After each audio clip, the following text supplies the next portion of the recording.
সুপ্রিয় বন্ধুগণ, আসসালামু আলাইকুম।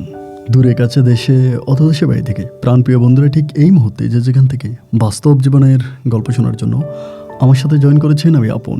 আর যে আপন জীবনের গল্পের 1208তম পর্বে আপনাকে প্রতিদিনের মতো স্বাগতম জানাচ্ছি। বন্ধুগণ, আজ আমি আপনাকে শোনাবো বন্দনগরী চট্টগ্রামের ভাই মনসুর আলীর জীবনের হৃদয় কাঁপানো চরম ভয়ঙ্কর রকম এক বাস্তব জীবন কাহিনী। বন্ধুরা, আজকের গল্পের টাইটেল 12 বছর পর জিনের রাজ্য থেকে নানাকে উদ্ধার করে নাতি। 12 বৎসর জিনের রাজ্যে বন্দি থাকা নানাকে উদ্ধার করে আনে এক নাতি।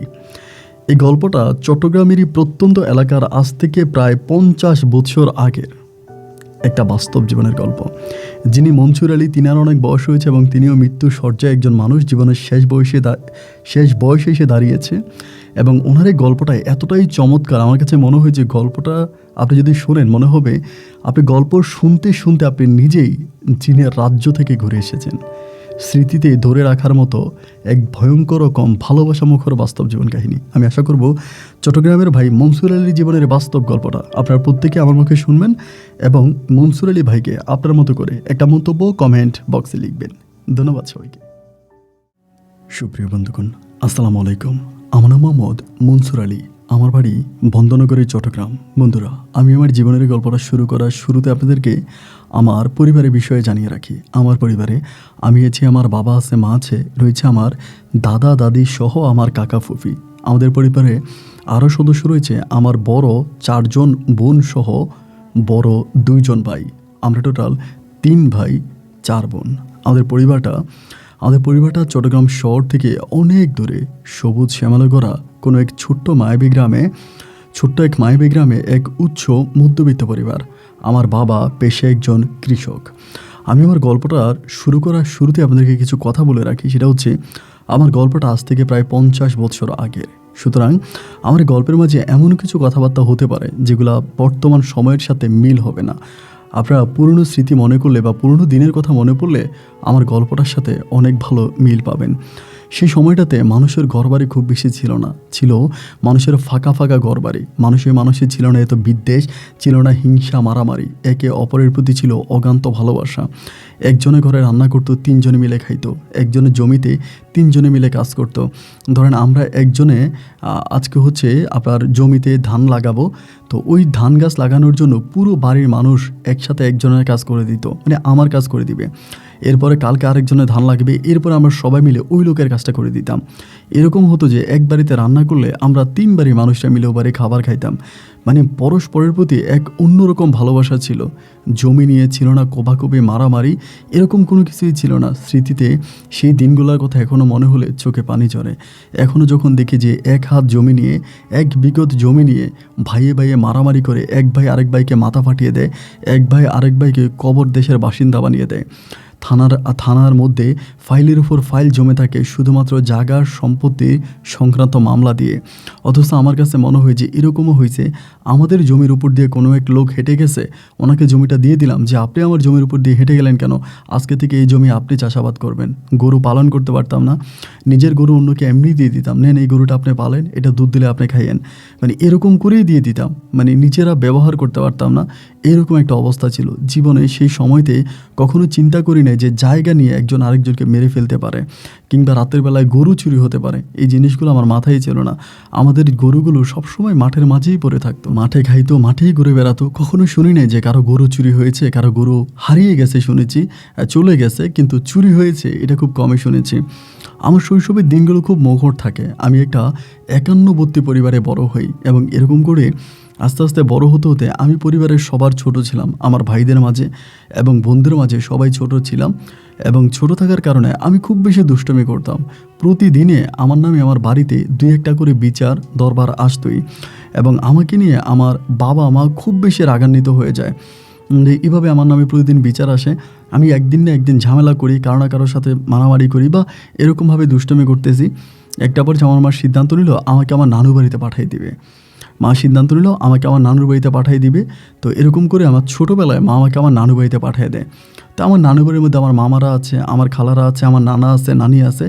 আমি তখন ওই পরিবারে চলে যাই এবং ওখানে যাওয়ার পরে আমি দেখি যে আমার নানা হচ্ছে অনেক বড় একজন নামকরা কবিরাজ। আমার নানার নাম ছিল সুলতান কবিরাজ, এবং এত বড় কবিরাজ আমার নানা ছিল, দূর দূরান্ত থেকে মানুষজন আমার নানার কাছে ছুটে আসতো। এবং ওই সময়তে আমার নানা জিনদের দিয়ে কাজ করাতো, মানে জিনদের দিয়ে জমি খনন করাতো, এবং জিনদেরকে দিয়ে মাছ চাষ করতো, এবং জিনদেরকে দিয়ে রাতের বেলায় ধান পর্যন্ত বাড়িতে আনতো। আপনারা শুনলে অবাক হয়ে যাবেন যে নানার জমিতে ধান পাকছে।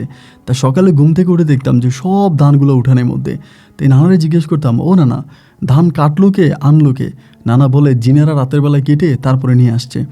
মানে ওই ধানগুলো জিনেরা কেটে বাড়িতে আমার নানাকে দেওয়া যাইতো, এবং আমার নানা কী করতো, ওই ধানগুলো এরপরে রাতে আমরা শব্দ পাইতাম যে কে জানি ধান মারাইতে আছে, মানে আপনার ধান গাছ থেকে ধান নিতেছে। তো আমরা মানে মাঝে মাঝে জানালা দিয়ে দেখতাম, কাউকে দেখতে পাইতাম না বাইরে, মানে কিছুই দেখতে পেতাম না। কিন্তু সকালে ঘুম থেকে উঠে দেখতাম যে সবগুলো ধান মারানো হয়ে গেছে, ধান গাছগুলো একদিকে রাখা, ধানগুলো একদিকে রাখা। মনে হচ্ছে একেবারে পরিপাক্ত কোনো এক কৃষক খুব মনোযোগ দিয়ে কাজ করে এই মানে এভাবে ধান গাছ থেকে ধানগুলো আলাদা করেছে। অবাক হয়ে তাকিয়ে থাকতাম যে এইগুলো কিভাবে সম্ভব, মানে এই জিনিসগুলো ঘটতেছে যে এগুলো কিভাবে সম্ভব। তো নানার কাছে আমি জানতে চাইতাম। তো নানা আমাকে খুব ভালোবাসতো। সব নানারাই তাদের নাতিদেরকে অনেক ভালোবাসে, নাতনিদেরকে অনেক ভালোবাসে, বাট আমার নানা মনে হয় আমাকে একটু বেশিই ভালোবাসতো। আমি কোনো কথা বললে আমার এই কথা খুব ভালোভাবে উত্তর দিত। আমি একটা কথা বারবার যদি জিজ্ঞেস করতাম, তো আমার নানা ওই একটা কথার উত্তরে আমাকে বারবার দিত, কোনোভাবে রাগান্বিত হতো না, মন খারাপ করতো না, এবং প্রশ্ন করলেই খুব সুন্দর করে প্রশ্নের উত্তর দিয়ে দিত। তো আমাকে অনেক বেশি ভালোবাসতো। নানার ভালোবাসায় আমার শৈশবের দিনগুলো আমার নানু বাড়িতে অনেক ভালোই কাটতেছিল। আমার কোনো প্রাতিষ্ঠানিক শিক্ষা ছিল না, আমি কোনো স্কুল, কলেজ, ইউনিভার্সিটিতে পড়ি নাই। আমার নানা নিজেই আমাকে পড়াইতো,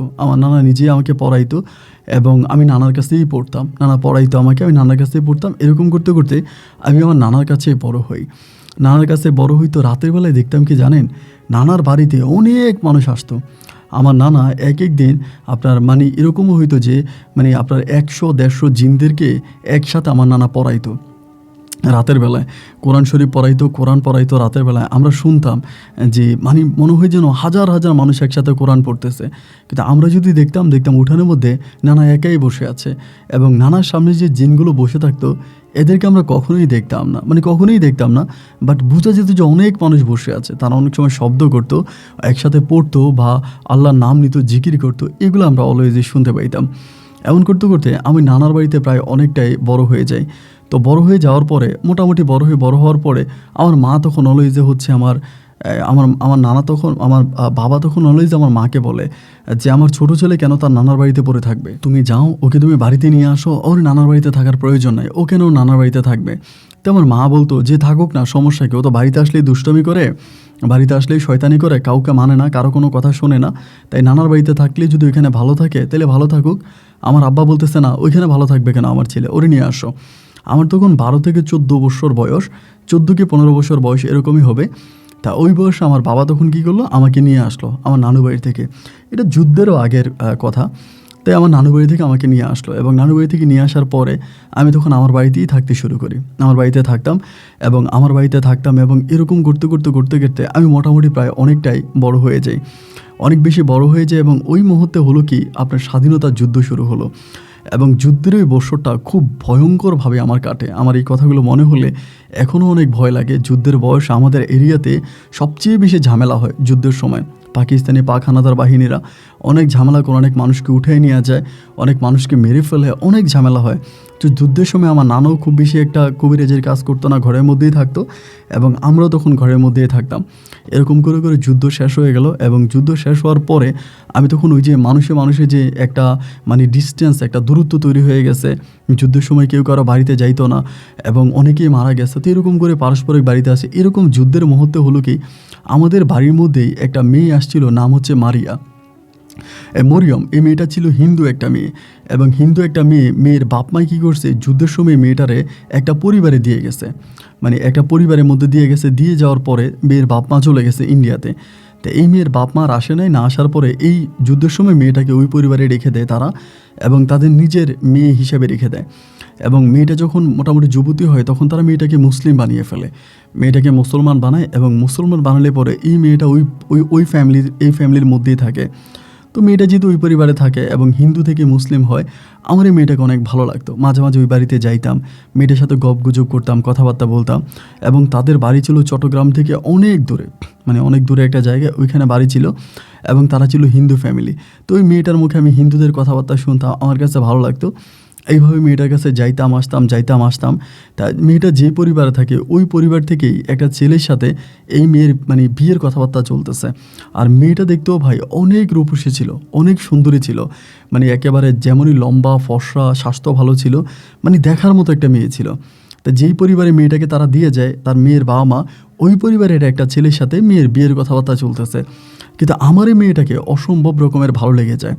তো যেহেতু মেয়েটার আমার ভালো লাগে, তো সেই সময় তো আসলে প্রেম ভালোবাসা ওরকমভাবে প্রচলিত না যে আপনি কাউরে ভালোবাসেন, কাউরে বললে ভালোবাসা হয়ে গেছে, বা পরিবারের অমতে বিয়ে করা ওই সময় খুবই একটা মানে কঠিন বিষয় ছিল, মানে এত সহজ বিষয় ছিল না। তো যেহেতু মেয়েটার ধরেন আপনার বাবা মা নাই, যে পরিবারে দিয়ে গেছে ওই পরিবারের একটা ছেলের সাথে মেয়েটার বিয়ে ঠিক হয়ে আছে, তা এইরকম একটা মেয়ের আমি তখন ভালোবেসে ফেলছি।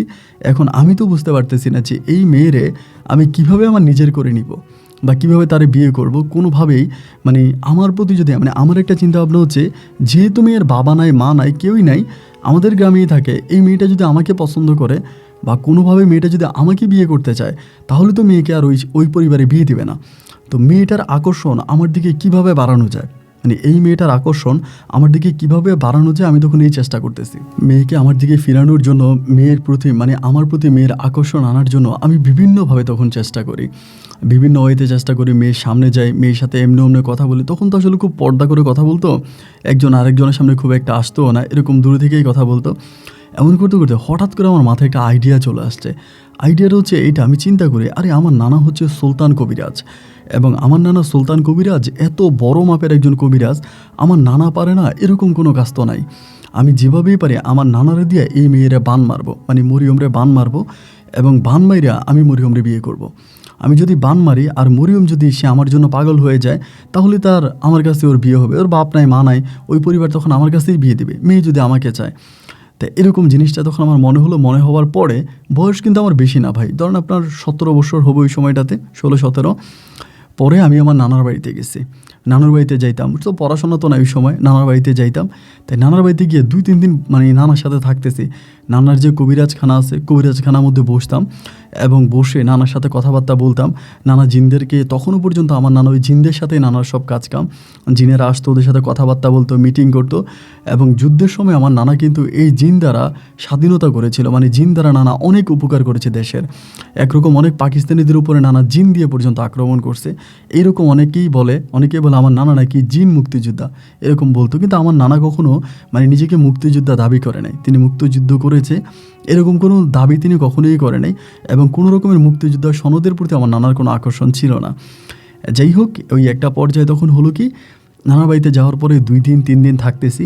তো নানার সাথে কথা বলতেছি, এই কথা ওই কথা, মানে বিভিন্ন কথা নানার সাথে আলোচনা করতেছি। নানাও আমার সাথে বিভিন্ন বিষয় নিয়ে আলোচনা করে। এরকম করতে করতে একটা পর্যায়ে আমি তখন আমার নানারে মানে বলতেছি, আবার ভয়ও পাইতেছি, নানা কি বলে না বলে। একটা পর্যায়ে নানারে বলেই বসলাম যে নানা, এমন এমন ঘটনা, এই মেয়েটা হিন্দু থেকে মুসলিম হয়েছে, যুদ্ধের সময় আমাদের পাড়াতে আসছে, এখন আমাদের এখানেই আছে, এই গনি মিয়ার বাড়িতে আছে, এখন ওই মেয়েটার আমার পছন্দ হয়েছে, ওই মেয়েটারে বিয়ে করব। এবং নানা তখন আমারে বললো, ভালো কথা, তুই তোর আব্বারে জানা, তোর আব্বা আম্মারে দিয়ে মেয়ের বাড়িতে বিয়ের প্রস্তাব পাঠা। যদিও তোর বড় ভাইয়ের এখনও বিয়ে করে নাই, তোর বিয়ের বয়স হয় নাই এখনও, এরপরেও যদি তুই বিয়ে করতে চাস তাহলে আলহামদুলিল্লাহ, সমস্যা নাই, বিয়ে করা যায়। তুই তোর বাপ মারে বল মেয়ের কাছে প্রস্তাব পাঠানোর জন্য। পরে আমি নানার বিষয়টা খুলে বললাম যে নানা, এমন এমন ঘটনা, এই মেয়ের সাথে ওই পাড়ারই একটা ছেলের, মানে ওই ঘরেরই একটা ছেলের বিয়ে ঠিক হয়ে আছে, ওই ঘরেরই একটা ছেলেকে মেয়েটাকে বিয়ে করাবে, তাই আমি তো আর ওখানে প্রস্তাব দিলেও কোনো লাভ হবে না। তাহলে আমার নানা বললো, তাহলে কি করার? আমি বললাম যে নানা, আমি চাচ্ছিলাম আপনার কাছে আসছি এই কারণে যে আপনি যদি আমার মানে মেয়েটারে বান মারতেন, মেয়েটারে কালো জাদু করতেন, যেটাকে কালো জাদু বলে, এরকম বান মাইরা কালো জাদু করে যদি মেয়েটাকে আমার কাছে এনে দিতেন, দেন আমি তখন মেয়েটারে বিয়ে করতাম। নানার কাছে বলতেছি। নানা তখন আমারে বলে, তুই তো আমার বাড়িতে অনেক বছর ধরে ছিলি, এবং আমার কবিরাজি তুই দেখেছিস, আমার ঘরে তুই আসছিস, তোর সাথে আমার অনেক ভালো সম্পর্ক, তুই অনেক কিছুই জানিস। আচ্ছা নাতি, তুই কি কোনোদিন দেখছিস নানা কাউরে বান মারতে, কাউরে তাবিজ করতে? আমি বললাম, না না না, এরকম আমি কখনোই দেখি নাই। নানা বলে, যদি না দেখে থাকিস তাহলে কেন তুই তোর নানা ভাইকে দিয়ে এরকম একটা জঘন্য কাজ করানোর চেষ্টা করতেছিস? কেন তুই আমাকে এরকম একটা প্রস্তাব করলি? আমি তখন বললাম, না না, এই মেয়েটার আমি ভালোবাসি, এই মেয়েটার আমি ভালোবাসি, আর ভালোবাসি এই মেয়েটার ছাড়া আমি বাঁচব না। আমার নানা তখন আমার একটা কথা বলে, যদি সত্যিকারের কাউকে ভালোবাসা যায়, সেটা হোক যেই কিছু, যদি সত্যিকারে মন থেকে সইভাবে পবিত্রভাবে ভালোবাসা যায়, তবে এই জিনিসটাকে পাওয়া যায়। তুই অন্যভাবে চেষ্টা কর, হালালভাবে চেষ্টা কর, ভালোভাবে চেষ্টা কর, কোনো রকমের অসৎ পথ অবলম্বন করিস না, তবে মেয়েটাকে তুই পেয়ে যাবি। তোর পরিবারকে জানা, মেয়ের ওখানে বিয়ে ঠিক হয়েছে, তাতে কী হয়েছে? জন্ম, মৃত্যু, বিয়ে এগুলো আল্লাহ তাআলা নির্ধারণ করে। একমাত্র আল্লাহই জানে কার সাথে কার জোড়া হবে, কার সাথে কার জুটি হবে। এখন হয়তো মেয়ের ওই ছেলের পরিবার ঠিক করে রাখছে মেয়েটাকে বিয়ে করাবে, আল্লাহর তরফ থেকে হয়তো তোর সাথে জোড়া লাগানোও থাকতে পারে। এটা তো বিচিত্র কিছু না। তা তুই ওভাবে চেষ্টা করছে কোনো না কোনোভাবে মেয়েটাকে ওভাবে বিয়ে করা যায় কিনা, প্রস্তাব পাঠায় বিয়ে করা যায় কিনা। পরে আমি নানাবাড়ি বললাম যে, নানা ভাই এভাবে হবে না। যতভাবেই নানাবাড়ি বললাম যে, নানা ভাই আপনি একটুভাবে, আপনার কাছে অনেক জিনেরা আসে, আপনি জিন দ্বারা যদি আপনি করে দিতে পারেন। নানা বলে, হ্যাঁ এটা আমি করে দিতে পারবো জিন দ্বারা, কিন্তু এটা আমি করতে চাই না। এটা আমার তরফ থেকে সুলতান কবিরাজের জন্য এটা একটা কলঙ্ক। আমি আমার এত বছর কবিরাজি জীবনে কোনো রকমের কলঙ্ক করিনি, কোনো মানুষের ক্ষতি করিনি, কোনো অসৎ কাজ করিনি, কোনো খারাপ কাজ করিনি, এবং জিন দ্বারা আমি কোনো রকমের অসাধ্যকে সাধ্য করিনি। এরকম কোনো কাজ আমি করতে পারবো না। তুই আমার এরকম কোনো কাজ করার কথা বলিস না। নানা ভাইকে যতভাবেই বললাম, নানা ভাই আসলে আমার কোনো কথাই আমার নানা ভাই আমলে নিল না। এবং একটা পর্যায়ে নানা ভাইয়ের উপরে রাগ করে আমি তখন চলে আসছি আবার আমাদের বাড়িতে। এবং আমাদের বাড়িতে এসেও বিভিন্নভাবে আমি চেষ্টা করে যাচ্ছি যে মরিয়মকে বিয়ে করার জন্য, বাট আমি আর কোনোভাবে কোনো চেষ্টায় সফলতা পাই না। এবং না পাওয়ার পরে আমার নানার গ্রামের পাশের একটা গ্রামে আরেকজন কবিরাজ আছে, ওনার নাম হচ্ছে নাদের আলী কবিরাজ। উনি আবার কালো জাদু করে এবং বিভিন্ন ধরনের জিন দ্বারা অনেক কাজ উনি করে, নাদের আলী কবিরাজ। তো আমার মাথায় তখন হঠাৎ করে আসছে, যেহেতু আমার নানাই করলো না, নানা যেহেতু এতই ভালো, নানা খারাপ কাজ করে না, তাহলে আমি নাদের আলীরে দিয়া করাবো। কারণ আমি যেহেতু ওই মেয়ের ঘরে যাচ্ছি, মরিয়মের ঘরে যাচ্ছি, মরিয়মের ঘর থেকে আমি চুল আনতে পারবো, বা ওই কালো জাদু করার জন্য যা যা জিনিস প্রয়োজন হয়, এই জিনিসগুলো আমি মরিয়মের ঘর থেকে আনতে পারবো। তাইলে আমি নাদের আলী কবিরাজের কাছে যাই এবং নাদের আলী কবিরাজ দ্বারা আমি তাবিজ করব, তাবিজ করে আমি মরিয়মকে বিয়ে করব। এইরকম একটা চিন্তা ভাবনা তখন আমার মাথায় আসে। এবং আসার পরে আমি তখন নাদের আলী কবিরাজের বাড়িতে যাই কয়েকদিন পরে। এবং যাওয়ার পরে নাদের আলী কবিরাজের কাছে গেলে পরে নাদের আলী কবিরাজ আমাকে দেখেই চিনে ফেলে। এর আগে ওনার কাছে আমি অনেকবার গিয়েছিলাম, অনেক কারণে গিয়েছিলাম, আর ওনার সাথে তো জিন আছে, উনি আমাকে দেখেই চিনে ফেলে। আমারে বলে, তুমি মনসুর আলী, তুমি হচ্ছে সুলতান কবিরাজের নাতি না, মেয়ের ঘরের নাতি না? আমি বললাম যে জি। বলে, তো এখানে কেন আসছো? এরকম করে একটু রাগান্বিতভাবে বলে যে, এখানে কেন আসছো? মনে হয় আমার নানার সাথে ওনার কোনো একটা দ্বন্দ্ব ছিল সম্ভবত, কারণ আমার নানার নামটা শোনার পরে উনি মুখটা কালো করে ফেলে, কথা সামনের দিকে বাড়াচ্ছে না। পরে আমি বললাম যে, আপনি কি আমার উপরে রাগ করে আছেন? উনি বলে, না রাগ করি নাই, তুমি আমার বৈঠকখানায় কেন আসছো? আমি বললাম, আসছি একটা কাজের জন্য, একটা তকদিরের জন্য।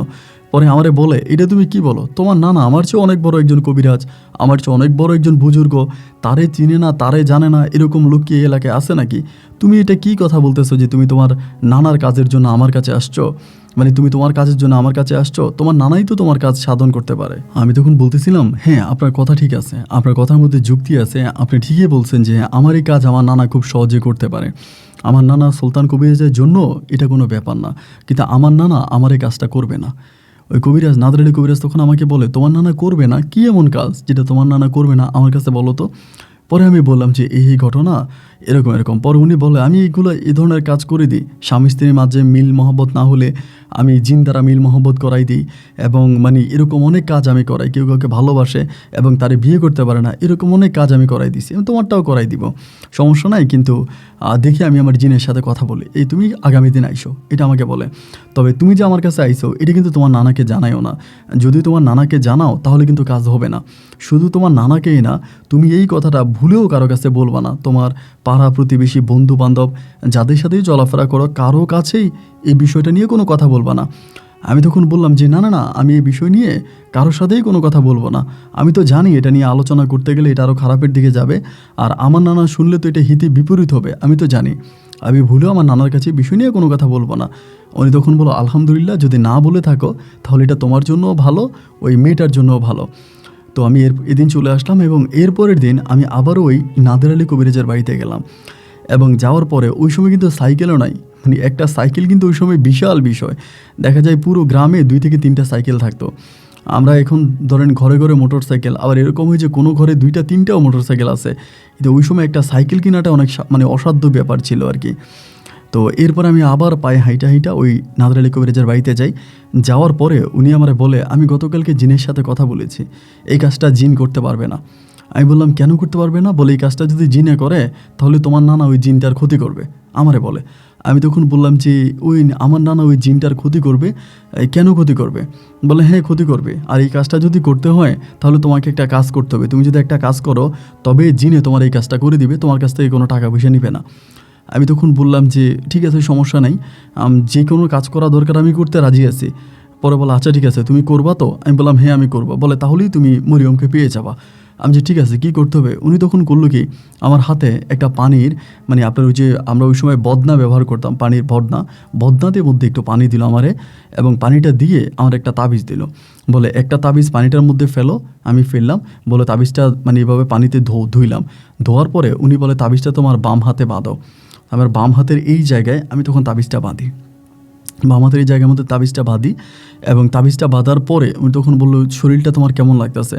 আমি বললাম হ্যাঁ ভালোই লাগতেছে। বলে কোনো জ্বালা পড়া হচ্ছে শরীরে? আমি বললাম না। বলে তুমি এই কাজটা করবা, আমি তোমাকে বলে দিই, তুমি এই দিন বলে দিই যে ওই দিন তোমার নানার বাড়িতে যাবা, এবং তোমার নানার বাড়িতে যাওয়ার পরে তোমার নানা যে জায়গাটায় বসে জিনদের সাথে মিটিং করে ঘরের মধ্যে। আমি বললাম হ্যাঁ। বলে দেখবা তোমার নানার সামনে একটা জায়নামাজি বিছানো থাকে, একটা জায়নামাজও বিছানো থাকে, এবং ওই জায়নামাজির চারপাশটা সবসময় মানে বন্ধ করে রাখে যাতে ওইটার ভিতরে কেউ যেতে না পারে। মানে তোমার নানা যেখানে বসে তার সামনেই একটা জায়নামাজি বিছানো থাকে, এবং জায়নামাজির পরে হচ্ছে উনি জিনদেরকে বসায়। এভাবে করে না? আমি বললাম হ্যাঁ। বলে তুমি জায়নামাজিটা যাইবা, যাইয়া হচ্ছে তোমার নানা যখন না থাকবে, খবরদার তোমার নানা যাতে না দেখে, ওই জায়নামাজিটা উঠাবা। উঠানোর পরে দেখবা জায়নামাজিটার নিচে একটা পাথরের টুকরো আছে, একটা পাথরের টুকরো আছে, এবং যেটা সাইজ হবে ঠিক এইরকম একটা পাথরের টুকরো সাইজ হবে, এবং ওই পাথরটা অনেক উজ্জ্বল এবং জল করতেছিল। তুমি যখন এই উপর থেকে জায়নামাজিটা সরাই ফেলবা তখন দেখবা তোমার চোখের মধ্যে একটা ঝাপসা আসবে, মানে ওই ঝাপসাটা নিয়েই তুমি কষ্ট করে এই পানিটা ওই জায়নামাজির নিচে যে পাথর আছে পাথরের মধ্যে ঢেলে দিবা। আমি বললাম এইটা পাথরের মধ্যে ঢেলে দিলে কি হবে? উনি আমার বলে তুমি যদি এটা পাথরের মধ্যে ঢেলে দেওয়ার পরে আমি তোমার যেই কাজটা করব, মানে আমি যেই জিন দ্বারা তোমার ওই কাজটা করে দিব, ওই জিনের কোনো ক্ষতি তোমার নানা করতে পারবে না। অন্যথায় তোমার নানা ওই জিনটার ক্ষতি করবে। কেন? জিনটা অন্যায়ভাবে তোমাকে একটা মেয়ের সাথে মিল করাই দিছে, অ্যান্ড এই জন্য জিনটা করতে পারবে না। আমি বললাম তো এই পাথরের মধ্যে, এখানে পাথর আছে কিন্তু এটা আমিও জানতাম না। সত্যি কথা, আমি বহু বছর নানার বাড়িতে ছিলাম, এবং আমি এখনও নানার বাড়িতে অ্যাভেলেবেল যাই। নানার সাথে আমার খুবই মধুর সম্পর্ক, ঘনিষ্ঠ সম্পর্ক, কিন্তু এরপর আমি এটা জানতাম না যে আমার নানার কাছে এরকম একটা জিনিস আছে। পরে আমি বললাম যে ঠিক আছে আমি এটা করবো, কারণ আমার কথা হচ্ছে আমার মরিয়মরা পাইতেই হবে। পৃথিবীর যেই কোনো বিষয়, মানে যে কোনো কিছুর প্রয়োজন আমাকে, আমার মরিয়মরে আমার লাগবেই। তো উনি আমাকে বলে দিল যে রাত্রে প্রায় বললো যে আমার নানা ওইখানে বসতো প্রতিদিন রাত 10টার দিকে 1 ঘন্টা ওইখানে বসে থাকতো, জিনদের সাথে আলোচনা করতো 12টা পর্যন্ত। আর উনি আমাকে বললো যে রাত 9টা থেকে 9:30টার মধ্যে, এবং পানিটা ঢেলে দিয়ে উপর দিয়ে যাতে আমি আবার জায়নামাজিটা বিছিয়ে দিই যাতে পানিটা দেখা না যায়। তো আমি কী করলাম, ওই ডেট অনুযায়ী উনি আমাকে যেই কথা বললো ওই কথা অনুযায়ী আমি তখন আমার নানার বাড়িতে গেলাম। এবং নানার বাড়িতে যাওয়ার পরে আমি তো অপেক্ষা করতেছি কবে রাত হবে, এবং রাত হওয়ার পরে আমার নানা তখন মাগরিবের নামাজ পড়লো। আবার মাগরিবের নামাজ পড়ে আমার নানা খাওয়া দাওয়া করে ফেলতো।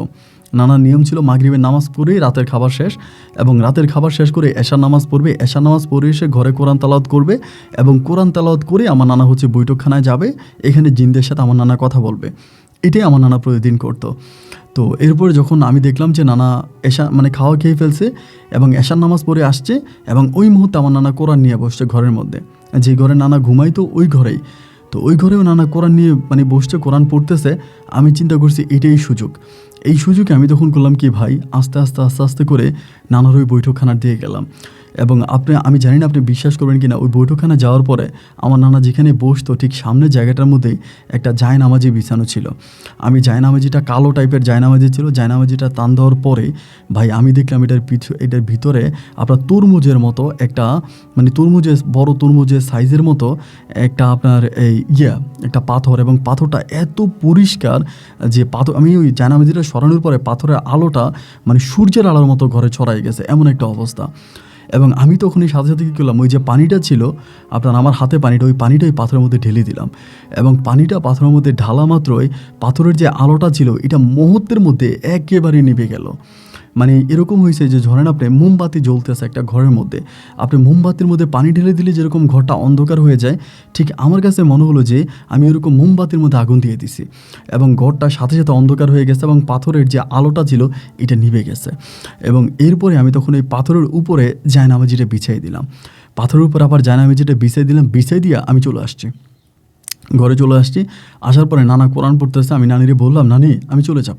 নানি আমারে বলে, তুই যাবি মানে এত রাতের বেলায় তুই চলে যাবি কেন? এত রাতের বেলায় যেতে হবে না, রাস্তাঘাটে সাপ কূপ কত ভয় আছে। আমি বললাম, না নানি আমার শরীর ভালো লাগতেছে না, আমি চলে যাব। কারণ আমার কথা হচ্ছে আমি কালকে সকালবেলা আবার ওই নাদের আলী কবিরাজের কাছে যাব আমার মরিয়মের বিষয়ে, এই জন্য আমি চলে যাব। আমার নানি আমার বলে, না তুই রাতটা থেকে যা। আমি তখন রাতটা থাকলাম নানির বাড়িতে। এবার আমি দেখলাম যে নানা কোরআন পড়ছে, কোরআন পড়ে আমার নানি পান দিল, পান খাইলো, খাওয়ার পরে নানা ওইদিকে যাচ্ছে। পরে নানি বলতেছে, আজকে একটু তাড়াতাড়ি চলে আইসেন, এইটা বলে। আমার নানা বলে, কেন তাড়াতাড়ি কেন? বলে, একটু কাজ আছে। তা কী কাজের জন্য আমি জানি না। পরে নানা ভিতরে ঢুকলো, ঢুকা নানা কিন্তু দরজা লাগাই দিত, মানে বৈঠকখানায় ঢুকে দরজা লাগাই দিচ্ছে, এবং দরজা লাগাই দেওয়ার পরে মানে বৈঠকখানার মধ্যে প্রচুর রকমের শব্দ শোনা যাচ্ছে। অ্যান্ড অন্যদিন কিন্তু শব্দগুলো শুনতে আমরা যখন উঠানে বসতো, বাট আজকে বৈঠকখানার মধ্যে মানে মনে হয় ঝগড়া করলে, অনেকগুলো মানুষ ঝগড়া করলে যেরকম শব্দ হয় না, ঠিক এরকম শব্দ, মানে এরকম ঝগড়া জাটির শব্দ, গ্যাঞ্জামের শব্দ আমরা তখন বাইরে থেকে পাচ্ছিলাম, মানে ঘর থেকে বাইরেছি।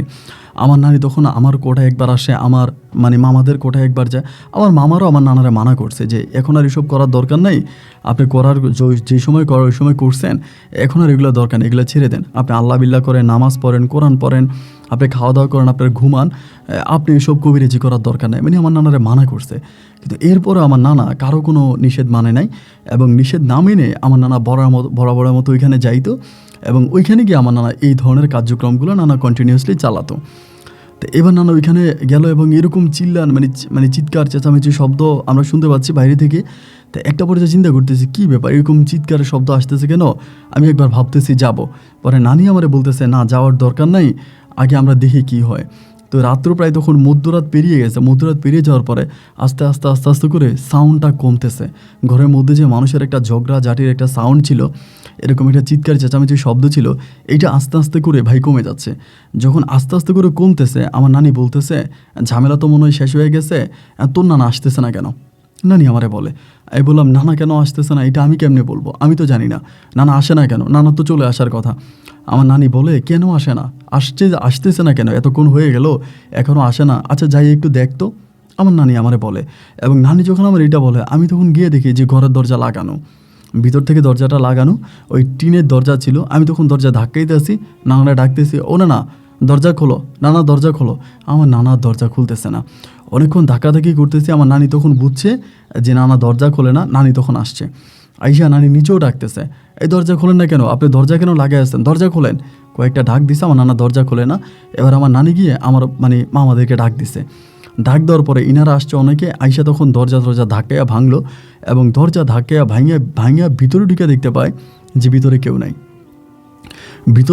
এবং ভিতরে যখন আমি কাউকে দেখতে পাচ্ছি না, দেখলাম যে পাথরটার মধ্যে আমি পানি ঢেলে দিছি, ওই পাথরটা সরানো, মানে পাথরের উপরে যে কভারটা ছিল আপনার জায়নামাজিটা নাই, এবং কিন্তু পাথরের উপর অনেক রক্ত পড়ে আছে, এবং তাজা রক্ত পড়ে আছে।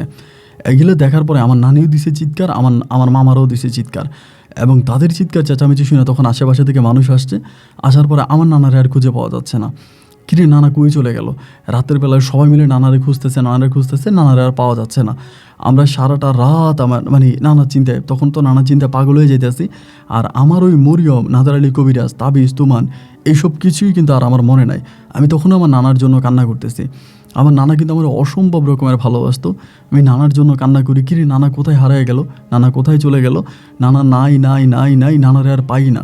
দেখতে দেখতে সকাল হয়ে গেল। সকাল হয়ে যাওয়ার পরে এদিক সেদিক থেকে অনেক মানুষ আসতেছে এবং এমন করতে করতে আমার মামা তখন করলো কি, কই জানি চলে গেছে, কোথায় জানি চলে গেছে। এবং চলে যাওয়ার পরে অনেক পরে আমার মামা তখন আসছে বিকেল, প্রায় বিকেলের দিকে। আমি তখন আমার নানু বাড়িতে, আর এদিক দিয়ে নানাকে পাওয়া যাচ্ছে না দেখে আমার মা বাবা আমার বাকি ভাই বোনগুলো যারা আছে সবাই তখন এখানে চলে আসছে। এবং শুধু তাই নয়, আমার নানার যে অন্য আত্মীয় স্বজন আছে সমস্ত আত্মীয় স্বজনগুলো তখন এই জায়গায় হাজির হয়ে গেছে। সবাই তখন এখানে টেনশন করতেছে, সবাই তখন চিন্তা করতেছে কি হইলো এবং উনি কোথায় চলে গেল, কোথায় হারিয়ে গেল, উনি সবার তখন এটা চিন্তা। বিকেলের দিকে সন্ধ্যার কিছুক্ষণ আগে আমার মামা, বড় মামা গেছিলো সাইকেল নিয়ে কই জানি, ওই দিকে আমার মামা ফিরে আসছে। এবং মামা ফিরে এসে মামা কান্নাকাটি করতেছে বাড়ির মধ্যে, ঘরের মধ্যে কান্নাকাটি করতেছে। পরে আমার নানি গেছে, আমার মা গেছে, যে বলতেছে কান্নাকাটি কেন করতেছিস, কি হয়েছে বল। পরে বলে বাবারে নিয়ে গেছে, বাবা আমাদের পরিবারের যে কোনো একটা মানুষ নাকি এমন একটা মানে নোংরা কাজ করছে, যে নোংরা কী কাজ করছে ওইটা আমাকে বলে নাই, মানে এরকমই বলতেছে যে একটা নোংরা কাজ করছে এবং নোংরা কাজ করার কারণে আমার বাবারে জিনেরা নিয়ে বন্দি করে ফেলছে, আমার বাবারে আর দিবে না। যদি কোনো দিন মারা যায় হয়তো লাশটা দিয়ে যেতে পারে বাড়ির সামনে, আর নাইলে আমার লাশটাও দিবে না আর আমার বাবারে আর দিবে না। আমার নানি বলে তুই কই গেছস, বলে আমি অমুক অমুক কবিরাজের কাছে গেছি। মানে আমার হচ্ছে নানারই একজন বন্ধু ছিল, উনিও কবিরাজ, ওই কবিরাজের বাড়িতে গেছে, ওই কবিরাজ নাকি এটা বলছে। আমি তো ভয়ে ভয়ে আসি যে আমার নামটা আবার বলে ফেলে কিনা যে মনসুর আলী এই ঘটনা ঘটাইছে বা এগুলো বলে কিনা। তা আমি তো ভয়ে ভয়ে আসি। দেখতে দেখতে ওই রাত ঘনিয়ে এলো, ওই রাতটাও কেটে গেল। এভাবে প্রায় 3 থেকে 4 দিনের মতো কেটে গেল। আমার নানার কোনো খোঁজ খবর পাওয়া গেল না। আমিও আর ওই নাদের আলী কবিরাজের কাছে যাচ্ছি না, কারণ আমি যাইতেছি না এই কারণে যে আমার আর মরিয়ম টরিয়ম কাউরের প্রয়োজন নাই। কারণ আমার নাদের আলী কবিরাজ থেকে যদি কোনোভাবে এই জিনিসটা মানে প্রেট আপ হয়ে যায়, মানে পাবলিক হয়ে যায় যে আমি নাদের আলী কবিরাজের কথা মতো আমার নানার ওই পাথরে পানি মারছি, তাহলে তো সর্বনাশ হয়ে যাবে। আমার মা আমাকে জিন্দা রাখবে না, আমাকে একটা কূপ দিয়ে 2 টুকরা করে ফেলবে। এই জন্য আমি আর নাদের আলী কবিরাজের কাছেও যাই না, মরিয়মের কথাও চিন্তা করি না। তখন আমিও সবার মতো করে আমার নানারে খুঁজে বেড়াইতে আসি।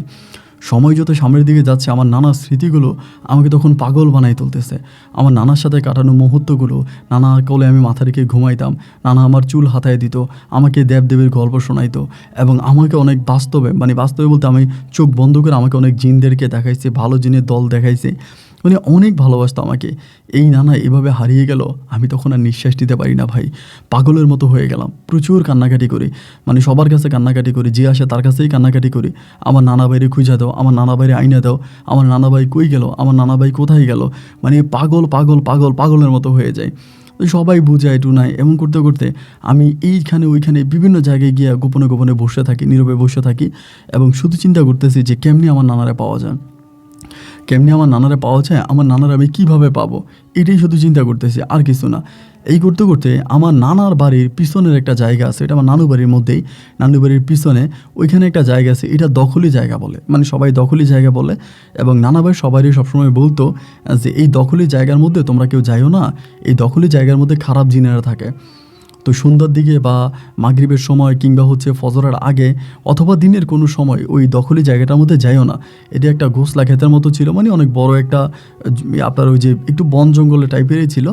তা ওইখানটার মধ্যে যাইতে নানা মানা করতো, নানা সবাইরে মানা করতো ওইদিকে যাওয়ার জন্য, ওইখানে যাওয়ার জন্য। বাট আমি কী করতাম, বেশিরভাগ সময় ওইখানে বসে থাকতাম, ওই জায়গাটার মধ্যে নীরবে বসে থাকতাম এবং বসে বসে কান্নাকাটি করতাম, নানার জন্য কান্নাকাটি করতাম।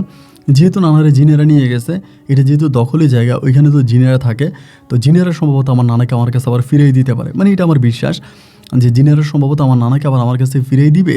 এই জন্য আমি ওইখানে বসে কান্নাকাটি করতাম, মানে শুধু কাঁদতাম। তো এমন করতে করতে অনেক দিন আমার নানি দেখে আমি ওখানে বসে থাকি, তো নানি যাইতো, যাই আমার ডাকতো, মনসুর আলী এখানে বসে থাকিস না, তোর নানা ওইখানে যাইতে মানা করছে, ওইখানে যাস কেন? আমিও নানির একটা কথাই বলতাম, নানি আমার নানারে তো জিনেরাই নিয়ে গেছে, তা আমি জিনেদের কাছ থেকে আমার নানারা আমি উদ্ধার করব, আমি ওইখানে থাকবো, আমার নানা ওইখানে আসবে এবং যে জিনেরা আমার নানারে নিয়ে গেছে আমি যদি ওই জিনদেরকে পাই, আমি তাদের কাছে হাতে পায়ে ধরে বলবো যাতে আমার নানারে ফিরিয়ে দেয়। এগুলো শুনে আমার নানিও তখন প্রচণ্ড কান্নাকাটি করতো এবং নানি আমার বলতো এরকম করিস না, আল্লাহর উপরে কেউ নাই, আল্লাহর চেয়েও ক্ষমতা জিন পরিদের নাই, আল্লাহ চাইলে তোর নানারা আয়না দিতে পারবে, তুই নামাজ পড়। এবার কি করতাম জানেন, আমি ওই সময়তে আমার নানার কাছে শিখা কোরআন আমি ওইখানে গিয়ে পড়তাম, মানে ওই দখলি জমিটা যেখানে ছিল ওইখানে গিয়ে আমি কোরআন পড়তাম, রাতে রাতে কোরআন পড়তাম, যাইতাম কোরআন পড়তাম। এবং এরকম করে 2 দিন 3 দিন কোরআন পড়ার পরে একদিন রাতের বেলায় আইসা আমাকে মারা মারছে ঘরের মধ্যে। মানে নানুর ঘরে আমি ঘুমাইতাম, নানা হারিয়ে যাওয়ার পর আমি নানুর বাড়িতেই থাকি, আমি ঘরে ঘুমাইতেছি, রাতের মধ্যে আইসা আমারে প্রচুর মারছে। এবং মারার পরে আমি সকালবেলা আমার শরীরের বিভিন্ন জায়গায় কালো কালো দাগ পড়ে গেছে। আমি অনেক ফর্সা ছিলাম, সুন্দর ছিলাম অনেকটা, এই জন্য মানে শরীরের বিভিন্ন জায়গায় মাইরের দাগ, এরকম থুপ্পা থুপ্পা মাইরের দাগ পড়ে গেছে। এবং নানি আমার বলতেছে কী রে এরকম কালো দাগগুলো কোত্থেকে আসলো। তা আমি নানির কাছে বলি না যে জিনেরা আমারে মারছে, এটা বললে তো আমার নানি আর আমার ওখানে যাইতে দিবে না। তো যখন আমাকে মারছে আমি তখন চিন্তা করছি যে তার মানে জিনেদের গায়ে লাগছে। তো জিন জাতিই যেহেতু আমার নানারে নিয়ে গেছে, তাহলে জিনেদের সাথে মোটামুটি আমার একটা সংঘর্ষ শুরু হয়ে গেছে। এটি আমার তখন মনে হলো। ওই দিনের পরে আমি ওই দিন আবারও দুপুরবেলা গিয়ে ওইখানে কোরআন পড়তে শুরু করছি, আবারও কোরআন পড়ি। এবার কোরআন পড়তেছি ভাই, কোরআন পড়া অবস্থায় মানে গাছে কতগুলো পাখি আসছে, মানে অনেকগুলো পাখি, এবং পাখিগুলো আইসা এমনভাবে ডাকাডাকি করতেছে আমি কোরআন পড়তে পারতেছি না, এবং উপর থেকে পায়খানা করে দিচ্ছে। মানে গাছটার উপরে বসে বসে পায়খানা করে দিচ্ছে, এবং সব পায়খানা আমার গায়ে, আমার কোরআন শরীফে এখানে ওইখানে পড়তেছে।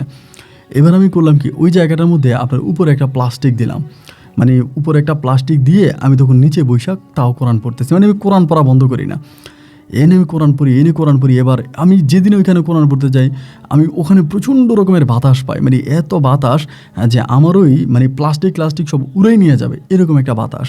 আমি তারপরে ওইখানে বসে কোরআন পড়ি, যে আমার দৃঢ় বিশ্বাস, মানে আমার অন্তরে বিশ্বাস যে এইখানে এই কোরআন পড়লেই এই কোরআন দ্বারাই আমি জিনদেরকে অ্যাটাক করতে পারবো, এবং সেখান থেকে আমার নানাকে আমি ফিরে পাবো। মানে আমার বিশ্বাস যে আমার নানা আমার কাছে ফিরে আসবে, সুতরাং আমি ওইখান থেকে যাব না, আমি ওইখানে কোরআন পড়বো। আমি আবার ওইখানে কোরআন পড়ি। এরকম করতে করতে প্রতি রাতে মারে, আমার রাতের বেলা আইসা মারে, রাতের বেলা আইসা মারে, আমি আবার কোরআন পড়ি। এইভাবে 5-6 দিন পরে একদিন রাতের বেলায় আমি এরকম বিশ্রী এবং ভয়ঙ্কর চেহারার একটা মানুষকে স্বপ্নে দেখি, যেটা আমি আপনাকে বলি বোঝাতে পারবো না। ওই মানুষটা তখন আমার সাথে স্বপ্নে আসে, এসে আমারে বলে, তোরে বারবার বাধা দেওয়ার পরেও তুই আমাদের বাড়িতে গিয়ে কোরআন পড়িস কেন? কোরআন পড়ার জন্য তো তোর বাড়ি আছে, তুই আমাদের বাড়িতে যাস কেন? আমার স্বপ্নে বলে। এবং আরও বলে যে তোরা লাস্টবারের মতো বলে যাচ্ছি, এরপরে যদি তুই ওখানে কোরআন পড়তে যাস তাহলে ওইখান থেকে তোর লাশ আসবে, ওইখান থেকে তুই আসবি না, তোর লাশ আসবে, এটা আমাকে বলে। বলার পরে আমি তখন বললাম যে ঠিক আছে, মামাকে যেটাই করার আমি করুক। এরপরের দিন আমি আবারও ওইখানে সেম জায়গাটার মধ্যে আমি আবারও গেছি। মাইরা ফেলাবে সমস্যা নাই, বাট আমি ওইখানেই কোরআন পড়বো। এরপরের দিন আমি আবারও গেছি। ওই দিন যাওয়ার পরে দেখলাম যে মানে একটা মানে ইয়ের ভিতরে মানে একটা সাপের, মানে ছোট একটা সাপের বাচ্চা, বড় না, ছোট একটা সাপের বাচ্চা মনে হয়, ওই যে মানে আমরা যে প্লাস্টিক আছে না, যে ওই একটা প্লাস্টিকের ভিতরে সাপের বাচ্চার মুখটা ঢুকে আছে প্লাস্টিকের মধ্যে, এবং ঢুকে আছে দেখে আমি তখন লাঠি দিয়া ওই মানে সাপের মুখ থেকে প্লাস্টিকে সরাই দিছি। মানে প্লাস্টিকের ব্যাগ ট্যাগ বা এই টাইপের কিছু একটা ঢুকে গেছে, এটা আমি তখন পলিথিনটারে সরাই দিলাম আস্তে আস্তে। এবং সরিয়ে দেওয়ার পরে এটা সামনে জায়গাটা সরাই দিলাম, সাপটা তখন চলে গেছে। সাপটা চলে যাওয়ার পরেই আমি তখন এখানে কোরআন পড়তে শুরু করছি, মানে কোরআনটা খুলবো পড়বো, এই সময় আমার চারদিক থেকে ঢিল মারতে শুরু করছে। তখন দুপুরবেলা একদম আপনার জোহরে আজানের পরের ঘটনা, আজানটার পরে এই চারদিক থেকে ভাই আমার ঢিল মারতে শুরু করছে। এক ঢিল মারতেছে, মানে আমার মাথায় পড়তেছে, পিঠে পড়তেছে, পড়তেছে, এবার ঢিল মারতেছে। আমি তারপর ওইখানে বসে আছি, যে ঢিল মারলে মারক, আমার নানারে তো আমার লাগবে। ঢিল মারতেছে, আমি এখানেই বসে আছি। এবং একটা পর্যায়ে একটা ঢিল এসে আমার মাথার মধ্যে পড়ে, যেটা অনেক বড়, এইটা বলে আমার মাথা ফেটে যায়, আমি রক্ত আমার দেখে আমি জ্ঞান হারিয়ে ফেলি, ওখানে অজ্ঞান হয়ে যায়। এবং অজ্ঞান হয়ে যাওয়ার পরে আমার যখন জ্ঞানটা ফিরে আমি দেখি আমি একটা আম গাছের নিচে শুয়ে আছি। একজন মহিলা আমার পাশে বসে আছে। তাই আমি যখন উঠার পরে এই জায়গাটা আমি চিনি না, যেটা কোন জায়গা। পরে আমি বললাম, আমি এখানে কেন? আপনি কে? বলে, আমারে তুমি চিনবা না, আমি তোমার এখানে আনছি, তোমার কিছু মানুষ মেরে ফেলতে চাইছিল, আমি ওইখান থেকে তোমাকে বাঁচিয়ে আনছি। পরে আমি বললাম যে কিছু মানুষ আমাকে মেরে ফেলতেছিল, আপনি আমার বাঁচিয়ে আনছেন, কিছু মানুষ মারবে কেন? আমি তো একটা জায়গার মধ্যে কোরআন পড়তাম, এখানে জিনেরা আমাকে জ্বালাইতো, জিনেরা আমাকে বিরক্ত করতো, এই জন্য আমি ওইখানে মানে আরও কোরআন পড়তাম। পরে বলে বলে যে আপনি ওইখানে কোরআন পড়তেন কেন পড়তা? ওইখানে কোরআন কেন পড়ো? কোরআন পড়ার জায়গায় কি আর কোথাও নাই? আমি বললাম হ্যাঁ আছে, কোরআন পড়ানোর জায়গা আরও আছে, বাট আমি ওইখানেই পড়তাম। বলে কেন পড়তো ওইখানে? আমি বললাম যে আমি ওইখানে পড়তাম, আমার নানা বাইরে জিনেরা নিয়ে গেছে, আমার নানা বাইরে আমি ফিরে আনার জন্য আমি ওইখানে কোরআন পড়ি। বলে তোমার নানা বাইরে জিনেরা নিয়ে গেছে, কীভাবে নিয়ে গেছে? পরে আমি তখন পুরো ঘটনাগুলো খুলে বলি, বিস্তারিত সব ঘটনা আমি মহিলাটার কাছে খুলে বলি। মহিলাটা তখন আমার কথাগুলো খুব অনেক মনোযোগ দিয়ে শোনে, এবং আমার কথাগুলো শুনে বলে যে তোমার নাম কি? বলে আমার নাম মনসুর আলী। বলে মনসুর আলী, তোমার নানা তো চলে গেছে, তুমি জানো তোমার নানাকে নিয়ে গেছে, এবং যেখানে তোমার নানাকে নিয়ে গেছে তোমার নানাকে আর ফিরেই দিবে না। এরপরেও তুমি বৃথা ওইখানে গিয়ে কেন জিনদের হাতে মার খাচ্ছ? খারাপ জিনেরা তোমারে মারতেছে, খারাপ জিনেরা তো তোমাকে মেরেই ফেলবে। তুমি খারাপ জিনদের হাতে বসছো, তারা তোমাকে ওখানে মেরেই ফেলবে। তা তুমি কেন ওইখানে তাদের মায়ের খাইতেছো? আমি বলি আমি মায়ের খাবো, আমি মরে যাব, আমি মরে যাব, তাও আমি কোনো একটা ভালো জিনের সন্তান চাই, যে জিন আমার নানাকে আমার কাছে এনে দিতে পারবে। তখন ওই মহিলা বলে, কোনো জিনের সাধ্য নাই তোমাকে তোমার ওই নানার কাছ থেকে এখানে এনে দিবে, বা তোমার নানারে এনে দিবে, একমাত্র আল্লাহ ছাড়া। তো একটা কাজ করো, তুমি এরকমটা না কইরা তুমি বাড়িতে যাও এবং আল্লাহর কাছে যাও, তো আল্লাহই তোমার নানারে তোমার কাছে এনে দিবে, আমি দোয়া করি। পরে আমি বললাম যে এটা কোন জায়গায়? বলে এটা তোমাদের বাড়ির পিছনের একটা জায়গা, তুমি এই দিক দিয়ে হাইটা গেলে তোমাদের বাড়িতে চলে যেতে পারবা। পরে আমার কাছে হঠাৎ করে আমার মেমোরিতে আসছে যে হ্যাঁ, তখন কিন্তু আপনার আসরেরও অনেক পরে। তাই আমি বললাম যে এখানে তো অনেক মানুষ থাকার কথা, কারণ এটা একটা বিলের মাঠের মতো, যেখানে অনেক মানুষ থাকার কথা। আমি যে কোনো মানুষ দেখতে পাচ্ছি না। মহিলাটারে বলি, মহিলাটা বলে আমি এখান থেকে চলে যাই, আমি চলে গেলেই তুমি অনেক মানুষকে দেখতে পাবা। আমি বলি আপনি চলে গেলে মানুষ দেখতে পাবো মানে? আমি আপনার কথা বুঝলাম না। তা আপনি থাকলে মানুষ থাকবে না? বলে না, আমি আসি বলে তুমি কোনো মানুষকে দেখতে পাচ্ছ না। আমি বললাম তা আপনি কে? তখন উনি বলে আমি একটা জিন। আমি তো শুনি মানে তখন আমি বসে যাই, কি বলেন আপনি জিন? বলে হ্যাঁ আমি জিন। তখনই ওনার পা ধরে কান্না করতেছে, আপনি আমার নানার আইনা দেন, আমি জানি আপনি ভালো জিন, আপনি আমার নানার আইনা দেন। আমি আপনার পায়ে ধরে বলতেছি আমার নানার ছাড়া আমি বাঁচবো না, আমার কারণে আমার নানা ভাই আজকে নিরুদ্দেশ হয়ে গেছে, আপনি আমার নানার আইনা দেন। পরে মহিলাটা আমারে বলে এখানে বসো, এখানে বসো, আমি আগে আমার কথাগুলো বলি। দেখো আমার বাচ্চা ওই জায়গাটার মধ্যে খেলা করতেছিল, আমার বাচ্চা ওই জায়গাটার মধ্যে খেলা করার সময় হঠাৎ করে আমার বাচ্চার মুখের মধ্যে একটা প্লাস্টিক পেঁচিয়ে যায়। তা তুমি চাইলে কিন্তু আমার বাচ্চাটাকে ওখানে পিটে মেরে ফেলতে পারতা, কিন্তু তুমি আমার বাচ্চাটাকে ওইখানে না মাইরা তুমি আমার বাচ্চাটার মুখ থেকে প্লাস্টিকটা সরাই দিছো। এবং এইটা সরাই দেওয়ার পর আমি বললাম আমি তো কোনো বাচ্চার মুখ থেকে প্লাস্টিক সরাই নেই, আমি একটা সাপে হচ্ছে মুখে প্লাস্টিক পেঁচাই গেছিলাম, আমি সাপের মুখ থেকে প্লাস্টিকে সরাই দিয়েছি। বলে একটা বাচ্চা সাপ না? আমি বললাম হ্যাঁ। বলে এটা কোনো বাচ্চা সাপ ছিল না, এটা বাচ্চা সাপের রূপে আমার একটা সন্তান ছিল, একটা জিন ছিল। আমি বললাম তারপর?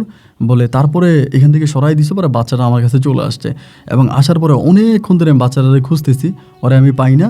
যে ও যে ওইখানে মুখের মধ্যে প্লাস্টিক পেঁচায় পুরো আছে এটা আমি জানতাম না। এবং পরে আমারে বলে যে আম্মু এমন আমার এরকম একটা লোকে আমার মুখ থেকে প্লাস্টিক সরাই দিছে, আমারে মারে নাই। পরে আমার দয়া লাগলো যে এই লোকটা কে, আমি একটু দেখে আসি। পরে আমি এখানে দেখে এসে পরে দেখছি যে তোমার অনেকগুলো জিনে মারতেছে এবং তোমাকে মেরে ফেলবে, জিনগুলো তোমার মেরে ফেলবে, এরকম একটা অবস্থা। তা আমি সেখান থেকে ওই জিনগুলো থেকে খুব কষ্ট তোমাকে বাঁচে আমি এই পর্যন্ত আনছি।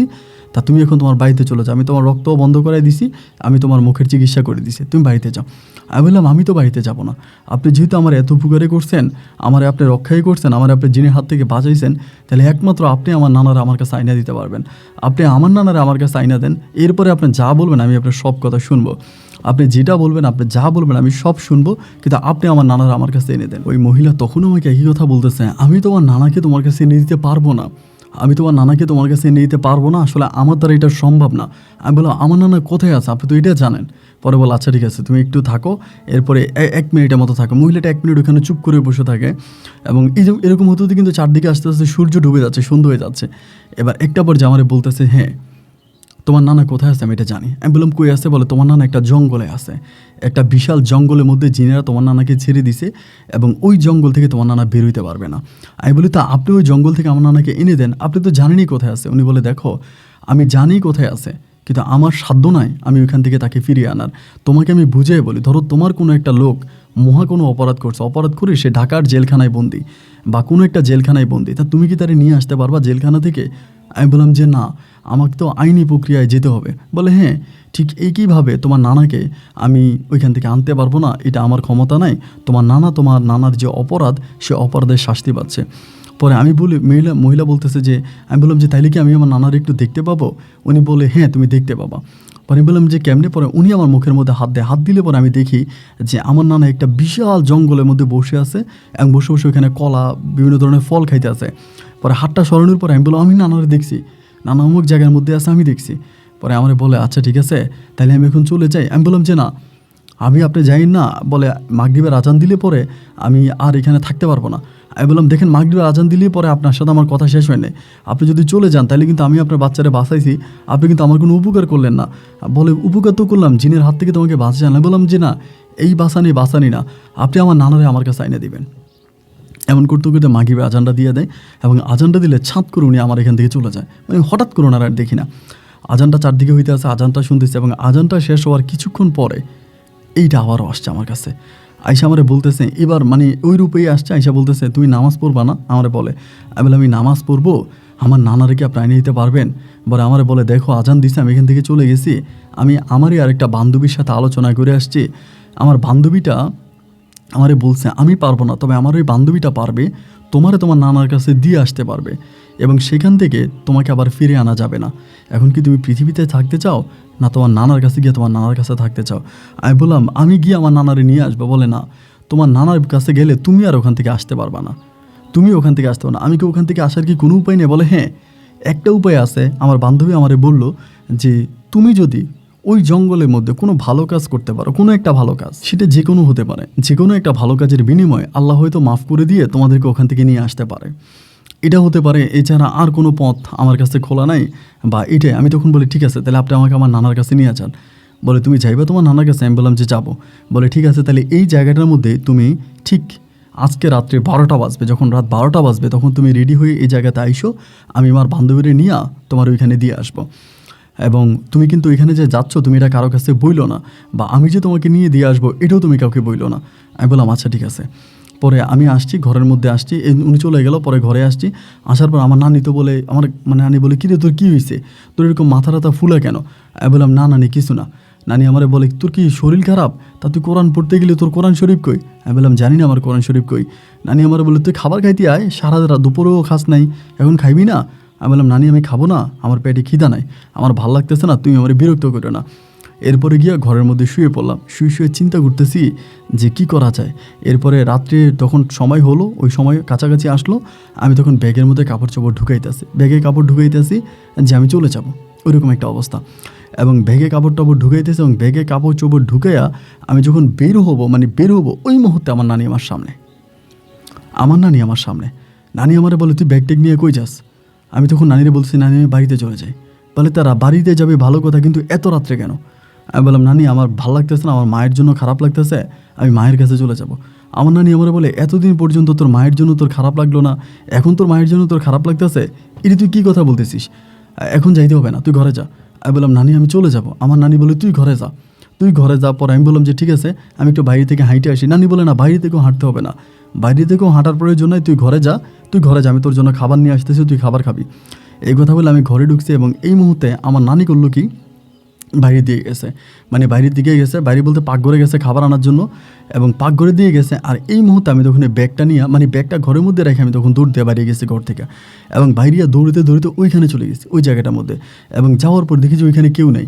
আমি ডাকতেছি যে আপনারা বলছেন এখানে আসবেন, এবং কিছুক্ষণের মধ্যে আমার নানি তখন আমার বাড়ি থেকে ডাকতেছে জোরে জোরে, ওই মনসুর আলী কই গেলি তুই, জোরে জোরে নানির ডাকে শব্দ পাচ্ছি। এবং একটা পর্যায়ে উনি তখন পিছন থেকে আসছে, মহিলাটা আইসা আমারে বলতেছে যে তোমার নানি তো তোমারে ডাকতেছে। আমি বললাম, নানি তো ডাকতেছে, শুনতেছি, আপনি আমার তাড়াতাড়ি নিয়ে যান। বলে, তুমি কি যাইতে চাও তোমার নানার কাছে? তুমি আবারও একটু চিন্তা করো, তুমি কিন্তু ওইখান থেকে আর কখনো ফিরে আসতে পারবে না, তোমার নানার সাথেই তোমার মরণ হবে। আমি বলি, আমার নানার সাথে যদি আমার মরণ হয়, আমি নানার সাথে মরতে চাই, কারণ আমার নানা আজকে যে জেলখানায় বন্দি, সেই অপরাধটা আমি করেছি, আমার নানা করেনি। আমার অপরাধে যদি আমার নানা জেল খাটতে পারে, তাহলে আমি কেন জেল খাটতে পারবো না? আপনি মেহেরবানি করে আমাকে নিয়ে যান, আমি আমার নানার কাছে যেতে চাই। আর এদিক দিয়ে আমার নানি হারিকেন নিয়ে আমার খুঁজতে বেরিয়ে গেছে। আমার নানি হারিকেন নিয়ে এখানে ওইখানে বিভিন্ন জায়গায় আমার খোঁজাখুঁজি করতেছে, এবং হারিকেন নিয়ে নানি এইদিকে আসতেছে। এরপরের মধ্যে উনি তখন আমার মুখের মধ্যে এমনি একটা হাত দিয়ে আমার একটা গাছ ছিল, গাছের সাথে এমনি আমাকে মাথাটা লাগাইলো, এবং এরপরে আমার আর কোনো কিছু সেন্স নাই, আমার কোনো কিছু আর মনে নেই। মনে না থাকার পরে, এবং আমার যখন জ্ঞান ফিরে, তখন আমি দেখি আমি একটা ইয়ের মধ্যে বসে আছে, একটা জঙ্গলের একটা ইয়ের মধ্যে বসে আছে, ওইখানে বসে আছে। এবং ওইখানে বসে থাকার পরেই আমি তখন বললাম যে এইখানেই বসে আছে, এবং এরই মধ্যে উনিও আছে, আমার সাথেই আছে। ওনারে প্রথমে কিন্তু আমি দেখি না, আমার চোখ খোলার পরে দেখি না, একটু পরে দেখলাম পাশে বসে আছে। পরে আমারে বলে, মনসুর আলী তোমার তো আমি আইনে দিছি, আমি এবার চলে যাই। আমি বলি, আপনি আমার আইনে দিচ্ছেন, আমার নানা কই? বলে, তোমার নানা পর্যন্ত আমি যাইতে পারবো না, তোমার এই রাস্তা দিয়ে হেঁটে যেতে হবে। এই যে একটা পথ দেখতেছো, একটা সরু ছোট পথ আছে, এই পথ দিয়ে তুমি হেঁটে যাবা, এবং যেতে যেতে তোমার নানার তুমি পাইবা।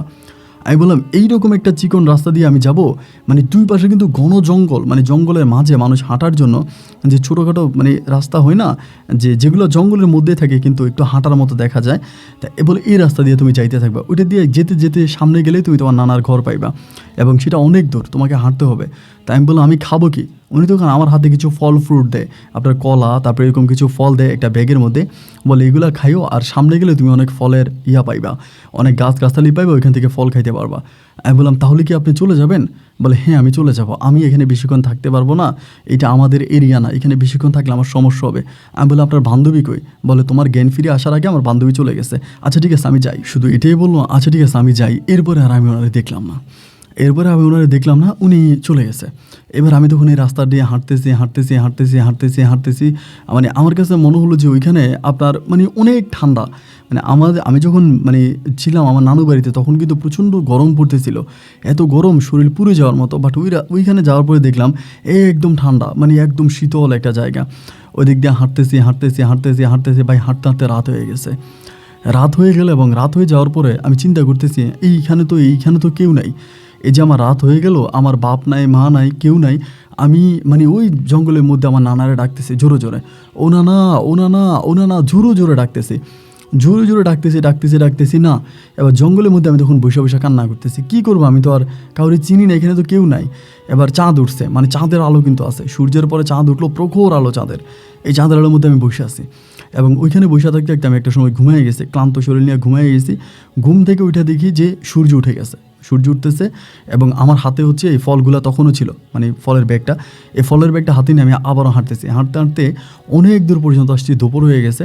এবং দুপুর হয়ে যাওয়ার পরে আমি ওখানে খাবার খাইলাম বলতে যে ফল টল ছিল এগুলো খাইলাম, বাট ঠান্ডা পড়ে ওইখানে, কিন্তু ঠান্ডাটা যে পরে এটা এরকম একটা ঠান্ডা, মানে অনেক ঠান্ডা পড়লে আমরা ধরেন মানে শীতের কাপড় গায়ে দিই না, ওরকমও কোনো ঠান্ডা না যে একদম আহামরি কোনো ঠান্ডা, শীতের কাপড় ছাড়া থাকা যাবে না এরকমও কিছু না, আবার একেবারে ঠান্ডা কমও না, মানে মোটামুটি মিডল একটা পর্যায়ের মধ্যে আছে। আমি তখন আবারও সামনের দিকে হাঁটতে আমি ওই রাতটা আমার এই রাস্তার মধ্যেই কাটলো, ওই রাত আমি রাস্তায় ছিলাম। এর পরের দিন দুপুরের কাছাকাছি আসছে এবং দুপুরের কাছাকাছি আসার পরে আলহামদুলিল্লাহ আমি আমার নানারে দেখতে পেলাম যে ঘরের সামনে বৈশা নানা জানি কী করতেছে। একটা ঘর আছে, একটা মসজিদের মতো একটা ঘর, সন দিয়ে বানানো ঘর, এই ঘরের সামনে নানা জানি কী করতেছে। ওইখানে যাওয়ার পরে নানার সাথে আমার দেখা, আমি তখন নানা বইলে ডাক দিয়ে ওইখানে গেছি। নানা আমার জড়াই ধরে চিৎকার করে কাঁদতেছে যে তুই এখানে কেমনে আইলি? আমিও কাঁদতেছি, নানাও কাঁদতেছে। তা নানা বলে কান্না থামা, তুই এখানে কেমনে আসলি, কীভাবে আসলি? পরে আমি বললাম নানা আমি এইভাবে আসছি, পরে আমি সব কিছু বলছি নানার কাছে, মানে আমার আসার যে ঘটনা সম্পূর্ণ ঘটনা বললাম। এবং বলার পরে নানা তখন আমার বলে সর্বনাশ, তুই কেন আসলি? তুই কি জানোস না এখান থেকে তুই আর যেতে পারবি না? আমি বললাম হ্যাঁ নানা, আমি তো জানি ওইখান থেকে আমি যেতে পারবো না, ওইখান থেকে তো আমার যাওয়া সম্ভব না, এই জন্য আমি তোমার কাছে চলে আসছি, আমি তোমার সাথেই মরবো, তোমার সাথেই থাকবো, অপরাধ করছি আমি, জেল কি তুমি খাটবা? আমার নানা বলে অপরাধ মানি? আমি বলি তুমি জানো না যে তুমি এখানে কেন আসছো? নানা বলে আমি তো জানি, তুই নাদের আলীর ফাঁদে পড়ছোস না? আমি বললাম হ্যাঁ। বলে নাদের আলীর সাথে খুব খারাপ জিনেরা ছিল, আমি এই জিনগুলোর অনেক বিচার করছি, অনেক ক্ষতি করছি জিনদের, এবং ক্ষতি করার কারণে তারা আমার শক্তিটা তোর মাধ্যমে নষ্ট করাই দিছে, এবং শুধু ক্ষতি করে না, শক্তি নষ্ট করে না, আমার আরও ক্ষতি করছে, আমার অনেকগুলো জিনকে তারা মেরেও ফেলছে, এবং সেটা নিয়ে জিনেরা এসে আমাকে এখানে বন্দি করাই দিছে। তা তুই এখানে কেন আসলি? তুই তো এখান থেকে যেতে পারবি না। আমি বললাম না, আমি এখান থেকে যেতে পারবো না সেটা আমি জানি, আমার এই পরি বলছে যে এখান থেকে আমি আর যেতে পারবো না, আমি যদি একবার যাই, আর আমি জেনে শুনেই তোমার কাছে আসছি না, আমি তোমার এখান থেকে আর যাবো না, আমি তোমার এখানেই সারা জীবন থেকে যাব। নানা আমারে বলে আহারে নাতি, তুই কেন নিজের পায়ে নিচে কুড়াল মারলি, কেন নিজের এত বড় ক্ষতিটা করলি, এখন তোর কি হবে, তুই এখান থেকে কেমনে যাবে? নানা কাঁদতেছে, পরে ঘরের মধ্যে গেছে, ওই ঘরের মধ্যেও কলা ফল ফ্রুট। আমি বললাম নানা তোমার ঘরে ভাত নাই? নানা বলে এখানে তো ভাত পাওয়া যায় না, আমি ভাত কই পাবো, আমরা এখানে যে গাছের ফল ফ্রুট এটাই খাই। তাই আমি বললাম নানা তুমি কি জানো তুমি কই আছো? নানা বলে আমি জানি না আমি কই আছি, তবে আমি একটা জঙ্গলের মধ্যে বন্দি আছি। তাই আমি বললাম নানা এই জঙ্গল থেকে কি তুমি বের হইতে পারো না? আজকে তো অনেকগুলো মাস হয়ে গেল তোমার এখানে নিয়ে আসছে। আমার নানা বলতেছে এখান থেকে বের হতে পারবো না, এখান থেকে বের হওয়ার কোনো রাস্তা আমার জানা নাই, আর আমি বের হওয়ার চেষ্টাও করি না, যেহেতু ওরা আমাকে এখানে এনে বন্দি করে দিয়েছে, আমি এখানে মরবো, কিন্তু তুই যে আসলি আমি তোর জন্য কি করব? আমি বললাম না আমি তোমার কাছে আসছি, আমিও তোমার কাছে থাকবো, তুমি যদি সারা জীবন এখানে একা একা থাকো তোমার খারাপ লাগবে, তোমার ভয় লাগবে, এবং তোমার ওই ভয়ভীতি লাগা থেকে আমি তোমাকে মুক্ত করার জন্য আমি এখানে আসছি, আমি এখানে তোমার সাথে থাকবো। এবার নানা বলে, আহারে নাতি রে, তুই কী করলি এটা? পরে আমি নানার সাথে থাকতেছি এখানে, আবার আমার নানার কাছে এখানে সব আছে, ধরেন কেচি আছে, তারপরে আবার অনেক কিছু আছে। আমি আবার নানারে বলতাম যে এগুলো তোমার কে দিয়ে, মানে এগুলো তুমি কই পাইছো, এগুলো কে দিছে? জঙ্গলের মধ্যে তো এগুলো পাওয়ার কথা না। আমার নানা বলে, জিনেরা আমার দিয়ে গেছে, জিনেরা আমার দিয়ে গেছে, আমি ওদেরটাই ব্যবহার করি। তাই আমি বললাম, এরপরে কি জিনরা আর কখনো আসে নাই তোমার এখানে দিয়ে গিয়ে? বলে, না, আর কখনো আসে না, আর ওরা কখনো আসবেও না। ওরা বলছে যদি আমি মারা যাই হয়তো আমার লাশটা আমার বাড়িতে দিয়ে আসবে, আর না হলে ওরা আর কখনো আসবে না। আমি বললাম, নানা, আমি তখন নানার কান্না করতেছি জড়াই ধরে, যে নানা আমি অনেক বড় অন্যায় করে ফেলছি, নানা আমি অনেক বড় অন্যায় করছি, যা তুমি আমার মাফ করে দাও।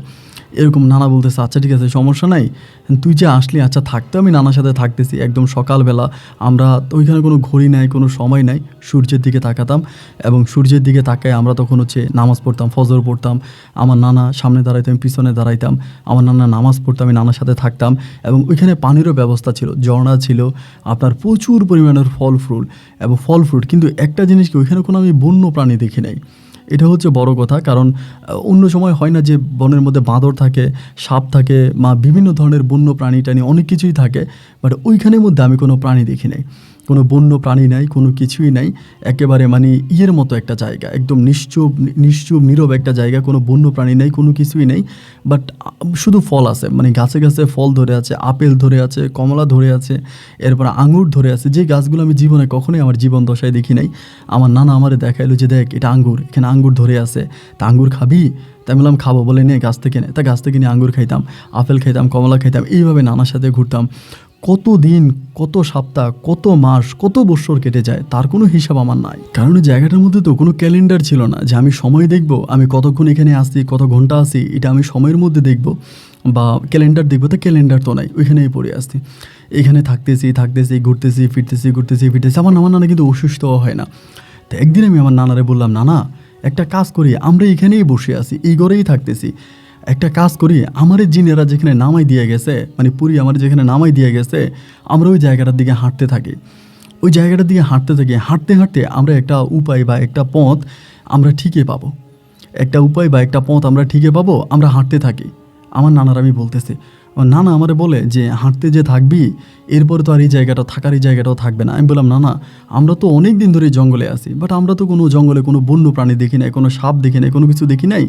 তা আমরা আল্লাহর উপরে তোয়াক্কা করে আমরা হাঁটতে থাকি, আমরা এখানে কত বছর বসে থাকবো এবং কত বছর এই জায়গায় থাকবো, আমরা হাঁটতে থাকি।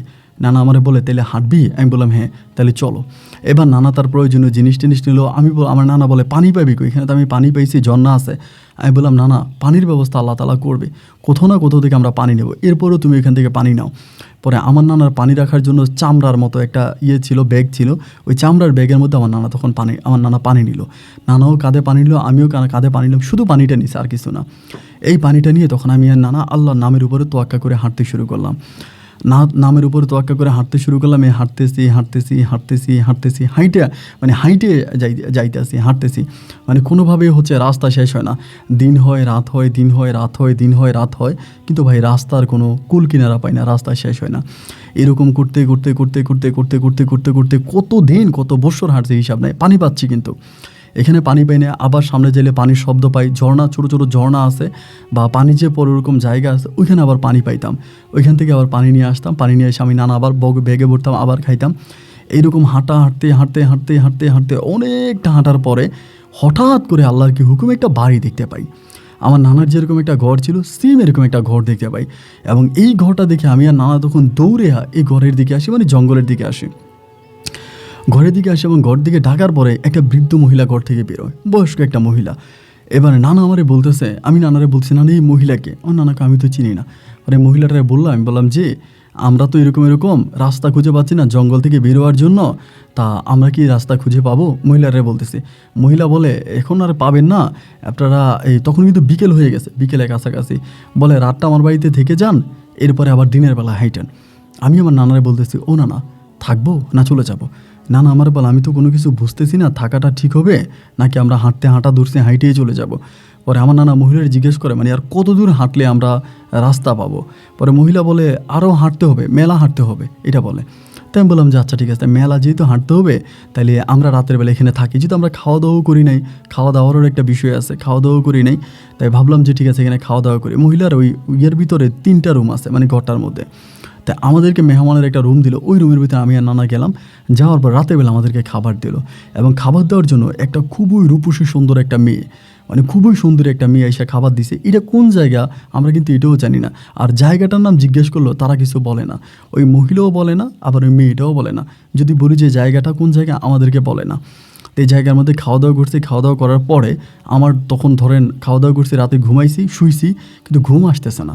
মাথার মধ্যে আনচানা, আমার নানা কিন্তু ঘুমাইয়ে গেছে, পাশে দিয়ে নানা দেখলাম নানা ঘুমাইয়ে গেছে। এবার ওই মধ্যের দরজা দিয়ে মধ্যের দরজা দিয়ে বেরোয়ার পরে দেখলাম যে মহিলাটা ওইখানে ঘুমাই আছে। এরকম করে এই রুমটা থেকে বেরোইলাম। রুমটা থেকে বেরোয়ার পরে আমি দেখলাম যে একটা গাছের নিচে ওই মেয়েটা বসে আছে, যাদের ঘর মানে যাদের বাড়ি, মেয়েটা বসে আছে। এবং মেয়েটার ওইখানে বসে থাকে দেখে আমি তখন হাসটার ওইখানে গেলাম, যে বললাম যে আপনি এখানে বসে আছেন? পরে বলে হ্যাঁ। আমি বললাম আচ্ছা, আপনার মায়ের তো ঘুমাই গেছে, আমার নানাও ঘুমাই গেছে, আমি কি একটু আপনার সাথে বসবো? বলে হ্যাঁ বসেন। পরে বসছি। আমি বললাম যে আচ্ছা, মানে একটা কথা বুঝলাম না যে এটা কোন জায়গা? মেয়েটা বলে এই জায়গা কেন? আমি বললাম যে আমরা আমাদের মানে মেয়েরা আমার গ্রামের নাম বলি, আমাদের ঠিকানা বলি, এটা কত দূরে? আমাদের বাড়ির আশেপাশে তো এরকম এত বড় জঙ্গল নাই। বলে হ্যাঁ, এটা জঙ্গলে, এখান থেকে হাঁটতে হাঁটতে গেলে আপনারা মানুষের বসতি পাবেন, মানুষ পাবেন, ঘর বাড়ি পাবেন, এবং সেখান থেকে আপনারা চলে যেতে পারবেন। এখান থেকে জঙ্গল থেকে বেরোলে গাড়ি পাওয়া যাবে। আমি বললাম এটা কোন জঙ্গল? মেয়ে ওই জঙ্গলের কথা কিছু বলে না। এমন করে কথা বলতে বলতে বলতে আমি দেখলাম যে মেয়েটার একটু খারাপ, মানে আচার আচরণটা একটু খারাপ, চরিত্রটা একটু ভালো না, মানে ভালো মনে হচ্ছে না। মানে আমার দিকে মোটামুটি একটু খারাপভাবে হচ্ছে আমার দিকে আকর্ষণ দিতেছে, মানে খারাপভাবে আমার দিকে আকর্ষণ দিতেছে, মানে আমার দিকে একটু মিশার চেষ্টা করতেছে। পরে আমি কী ব্যাপার, আমার দিকে এরকম মিশার চেষ্টা করতেছে, খারাপভাবে আমার দিকে মিশার চেষ্টা করতেছে। আমি মেয়েটার সাথে মিশি না, মানে আমার হাতের সাথে হাত লাগাইতেছে, শরীরের সাথে শরীর লাগাইতেছে, মানে কিছু একটা করার চেষ্টা করতেছে। পরে আমার তো ভাই এমনিই টেনশন, এর উপরে নানা ঘরে শুয়ে আছে, আর এই তো কোন জায়গায় আছি না আছি তাও জানি না, জিনি আইনা ফালাই দিয়ে গেছে। আমার ভিতরে ওই ধরনের কোনো ফিলিংস আসতেছে না যে খারাপ কোনো কিছু করব বা খারাপ কোনো কিছু মাথায় আসে না। পরে আমি মেয়েটার কাছ থেকে আসতে নিজেকে একটু স্কিপ করে সরাই গেলাম, সইরা আমি ওখান থেকে চলে আসতেছে। মেয়ে বলে কী ব্যাপার, চলে যাচ্ছেন কেন? আমি বললাম যে চলে যাব। তা আমি হাঁটতে হাঁটতে এসে নানার সাথে এসে শুয়ে পড়ছি, মানে ঘুম চলে আসছে। এবার যখন আমার ঘুমটা ভাঙছে, ভাই আপনি বিশ্বাস করবেন, আমরা একটা ঘরের মধ্যে শুয়েছিলাম, একটা মেয়ে ছিল, একটা নারী ছিল, ছিল, এগুলো কিচ্ছু নাই, ঘরও নাই। আমরা দেখি যে আমরা একটা মানে মধ্যে শুয়ে আছি, মানে একটা বনের মধ্যে শুয়ে আছি, বনের মধ্যে কোনো ঘর দুয়ার কিছুই নেই। সকালে ঘুম ভাঙছে, আমার আর নানার একসাথেই ঘুম ভাঙে। পরে আমি নানারে বললাম, ও নানা, এটা কোন জায়গা? আমরা যে ঘরের মধ্যে ঘুমাইলাম, এখানে তো কোনো ঘর নাই, একটা মহিলা ছিল, মহিলার মেয়ে ছিল। নানা বলা হাঁটতো, হাঁটি আরও হাঁটি, দেখি কেন এইভাবে আর একটা দুইটা কাজ সামনে যাওয়ার পরে আমরা আস্তে আস্তে করে মানুষের শব্দ পাচ্ছি, মানে মানুষ কথা বলতেছি, কথা বলছে, এরকম শব্দ পাচ্ছি। আলহামদুলিল্লাহ, নানাও তখন বলতেছে আলহামদুলিল্লাহ, আমিও বলতেছি আলহামদুলিল্লাহ। সামনের দিকে হাঁটতে হাঁটতে হাঁটতে হাঁটতে যাই দেখতেছি কিছু মানুষ একটা পুকুরের মতো একটা জায়গা, ওইটার মধ্যে মাছ ধরতেছে। পরে নানা আর আমি ওইখানে গেছি, যাওয়ার পরে আমি যে আপনারা যে মাছ ধরেন, এখানে মাছ ধরতে, এটা কোন জায়গা? মানুষে বলে আপনাদের বাড়ি কই, আপনারা কোত্থেকে আসছেন? আমরা বলি আমরা যেখান থেকে আসছি এই জায়গাটা কোন জায়গা? বলে এটা সুন্দরবন।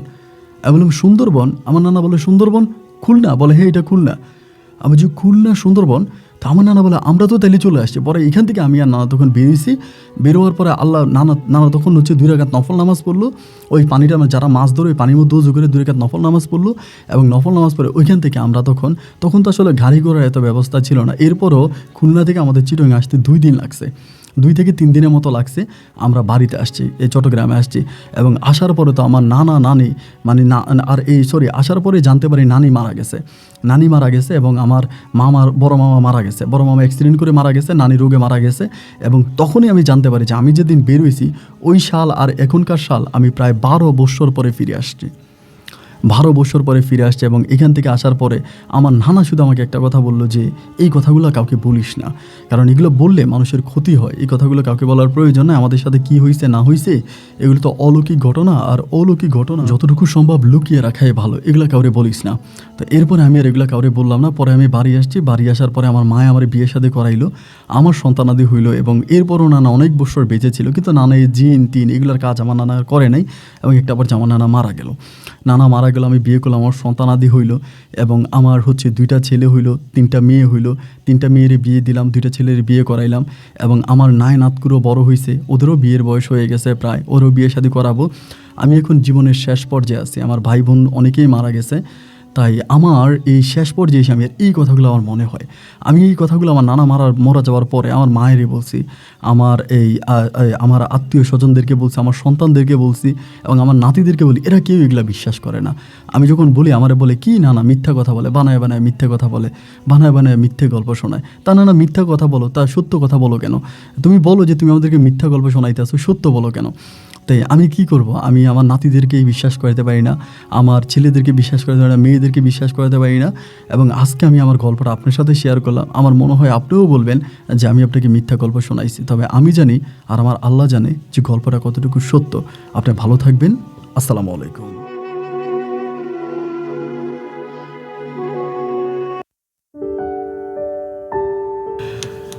বন্ধুরা, সবাইকে অনেক বেশি ধন্যবাদ। চট্টগ্রামের ভাই মনসুর আলীর জীবনের বাস্তব গল্পটা আমার মুখে শোনার জন্য। আমি বাস্তব গল্পই বলবো, কারণ উনি আমাকে বলেছে যে গল্পটা বাস্তব। আমি সরজমিনে কোনো গল্প গিয়ে যাচাই করি না যেটা কতটুকু সত্য কতটুকু মিথ্যা।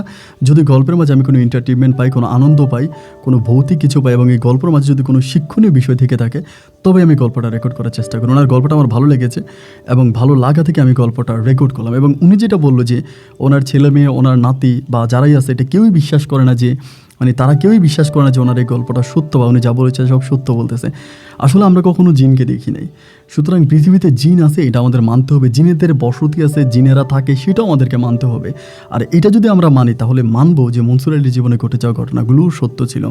তবে সেখানে মনসুর আলী অনেক অপরাধ করেছে এবং তার নানা তার সাথে দেখা হওয়ার পর আমি তো ভাবছিলাম যে তারে মারবে, যে তোর কারণে আজকে আমি এই জায়গায়, কিন্তু নানাও এক মুহূর্ততা দেখেছি। কিন্তু আমার কাছে মনে হয় যে মনসুর আলীকে কোনো একটা পরী বা কোনো একটা জিন বা তাদের মাধ্যমে যদি মনসুর আলী ওই দিন বনের ভিতরে, জঙ্গলের ভিতরে ওই মেয়েটার সাথে খারাপ কোনো কিছু করে ফেলতো, তাহলে আমার কাছে মনে হয় যে মনসুর আলী কখনোই আর ভালো হতে পারতো না।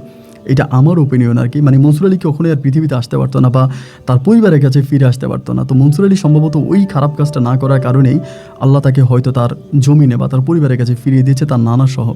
তো এই গল্পটা থেকে এটাই আমরা শিখবো যে আমরা আসলে মাঝে মাঝে এমন কিছু কাজ করে ফেলি। ধরেন একটা মেয়ে রাস্তা দিয়ে হেঁটে যাচ্ছে বা আমরা চাইলে তাকে, এখন কিন্তু দর্শন মামলাগুলো খুব রিয়েট হচ্ছে এবং প্রতিদিনই নিউজের মধ্যে, খবরের মধ্যে দর্শন পাচ্ছি যে খবরে আসতেছে যে এখানে ওইখানে মেয়েদের দর্শন করা হচ্ছে। বা আমরা এই জিনিসগুলো যদি অন্তত লোভকে কন্ট্রোল করতে পারি, হোক সেটা নারীর প্রতি, হোক সেটা সম্পত্তির প্রতি, হোক সেটা টাকা পয়সার প্রতি, যদি কোনোভাবে লোভকে কন্ট্রোল করতে পারি তবেই আমরা আমাদের লক্ষ্যে পৌঁছাতে পারবো। কারণ আমরা বিশ্বাস করি যে লোভে পাপ আর পাপে মৃত্যু। এই জন্য লোভের বশবর্তী না হয়ে নারীর প্রতি হোক, ধনের প্রতি হোক, টাকার প্রতি হোক, আপনি নিজেকে কন্ট্রোল করেন। আল্লাহ আপনাকে যা দিয়েছে এটার মাঝেই সন্তুষ্ট থাকেন, দেখবেন সেটার মধ্যেই আপনি জান্নাত খুঁজে পাবেন। আমার এক দূর সম্পর্কের দাদা বিয়ে করেছে, যে আমি দাদার দাদি খুবই কালো। আমি দাদারে বলি যে দাদা এরকম কালো বউ নিয়ে আপনি কেমনে সংসার করেন? বলে কে বলে কালো? এটা তো আমার কাছে আসমানের হুর। আমি বললাম বলে হ্যাঁ, আমি তো ওরে দেখে অনেক সুন্দর। তো এটিও হচ্ছে বড় কথা। আপনি কার মাধ্যমে কি দিয়ে আল্লাহ আপনাকে তৃপ্তি দিবে এটা মহান রাব্বুল আলামিনে ভালো জানে। এই জন্য লোভের বশবর্তী কোনোভাবেই হওয়া চলবে না। সবাই ভালো থাকবেন, সুস্থ থাকবেন। এই গল্প নিয়ে আপনার কোনো ব্যক্তিগত মতামত থাকলে তো কমেন্ট বক্সে লিখবেন। ইনশাল্লাহ আপনাদের সাথে আমার দেখা হবে অন্যদিন অন্য কারো বাস্তব জীবনের গল্প নিয়ে। আল্লাহ হাফেজ, আসসালামু আলাইকুম।